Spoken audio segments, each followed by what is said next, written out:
Hello and welcome to Home Biz Tax Talk. My name is Lysandra Everett. I am the Home Biz Tax Lady and principal owner of Everett Tax Solutions, where we help you win the tax game. All right, we are back with another episode of Who is Going to Jail for PPP Loan Fraud. Okay, so I've actually been following this case. This is a former Phoenix police officer who she and um, her co-conspirator, that's the word I'm looking for, were arrested in December of 2021. Her name is Miss Richardson. I want to make sure that I have her name right. Toni Richardson. Okay, she is now a former Phoenix police officer. When she was indicted, they were in the process of firing her, but she tendered her resignation before that could happen. Maybe she'll get to keep her retirement. Okay, but anywho, so what she did was she submitted, of course, fraudulent PPP loan applications that claimed that she had a business called the Lotto Club, which was supposed to be a nonprofit organization helping veterans. We love our veterans. Okay, so in the application, she claimed that they had over 80 employees and a monthly payroll of $510,000. Now, let's stop at the nonprofit part. Here's the thing about nonprofit organizations. Your tax returns are public. So all somebody had to do was a quick search for nonprofit. You can find any nonprofits you can think of. You can go and look at their tax return because it's public. Okay. So a quick search would have told you that the Lotto Club did not exist as a nonprofit. And then, so she employed over 80 people and a monthly payroll of $510,000. Now, if you're employing over 80 people, there are going to be some payroll records somewhere.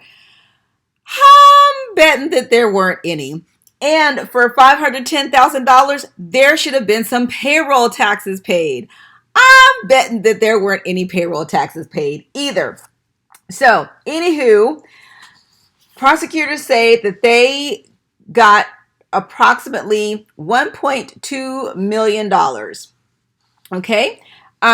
And of course, it went to paying personal expenses and that kind of thing. So, under her plea deal, she has been sentenced to 15 months in prison in order to pay $1 million in restitution. Actually, it's a smidge over $1 million, but $1 million in restitution. Now, here's the thing about restitution.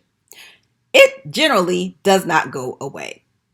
Okay, you can't write it off in bankruptcy. It's not a tax, generally not a tax deduction. There are some seriously like narrow situations where a restitution can be written off, but it's generally in a business sense. Personally, it doesn't go away. So, and the only other way that it goes away is if a judge later on decides, okay, this person really can't pay this money, blah, blah, blah. But a judge has to decide that. You don't just get to not pay the restitution. Okay. So she's got to pay this restitution of $1 million after she serves her 15 months. And I do believe she's going to be on supervised. She'll be on probation for 3 years after she completes her prison term. So, it is still yet amazing to me how people really thought that they were not going to get caught stealing this money, or if they got caught, maybe they could just pay it back. I mean, how do you get $1 million loan that you're not entitled to and think, oh, if I get caught, maybe I'll just pay it back? I'm not saying that that's what she was thinking. I'm just saying that's just the general thinking, period. So, there are more and more of these cases. And here's the thing. It doesn't matter the demographic. There's white people, there's black people, there's Hispanic people, there's all kinds of people, there's young people, there's old people, there's all kind of people that stole this money. And the government is coming for it, okay? Because the statute of limitations to prosecute these cases in the I forget what the last act was called. It was extended from 5 years to 10 years. And let me tell you something. If they get to them 10 years and they still got cases to prosecute, I guarantee you they will extend that again.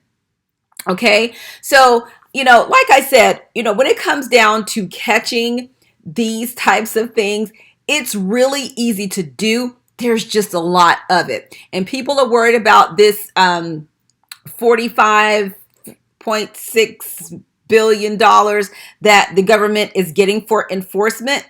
Well, this is enforcement. This is going back to catch thieves who stole money. This is a lot less about tax evasion and that kind of thing. This is more about catching criminals.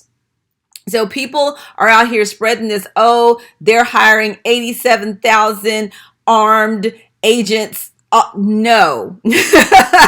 No, first of all, there are already armed IRS agents. They work in the criminal investigative division. They have always been armed. It's not going to be some army of people. Suddenly they're, walking out here like they're Clint Eastwood or something like pew, pew. No, they've always been armed. People that work in the criminal investigative division of the IRS, they work with the ATF and all those other, alphabet type people. So that's where this enforcement is going, because they're hiring attorneys. I've seen the job postings for attorneys, more so, the customer service reps, but stuff like this. And, I continue to remain speechless at the gall of people that really thought that this was just going to be some random free money that they were going to be able to steal and get away with it. Here's the other thing. The Office of the Chief Counsel of the IRS lawyers, they put out a memo on the 16th of September that talked about what, if you get these PPP loans or even EIDL loans and, for PPP loans, if you get these loans forgiven, but you obtained them under fraudulent circumstances, you are not eligible for the forgiveness, and that needs to be claimed on your tax return. And so, so thinking about that, so if you were one of those people that went out there and got these 20 bands because everybody qualified, and then you turned around and got those loans forgiven, you need to be claiming that as income on your tax return, because you were not entitled to forgiveness. You were not an eligible recipient. And if you actually were an eligible recipient, but you didn't spend the money the way you said, then it got forgiven, that's fraud too. Okay. So that's an extra tidbit that's not even involved with this case, but just wanted to, to let you know that's what's happening on these streets. So Miss Richardson is going to jail for 15 months. It doesn't say what her co-conspirator got. His name is Willie Mitchell. It doesn't say what he got. I couldn't find anything on him, but she's going to jail for 15 months, not 15 years, 15 months. And she's got to pay back $1 million. Okay. So I really hope it was worth it. All right. So these cases aren't going away. I really took a break from this PPP loan stuff because it just got to be so overwhelming. But you guys really need to know what is happening here. There are a lot of people that were out here saying, they can't catch all of us. No, they may not be able to catch all of you, but are you willing for that person to be you? So if you campaign and get elected for PPP loan fraud, is it worth it? Very simple question. All right. So thank you guys so much for tuning in, and I will see you all next time. Bye.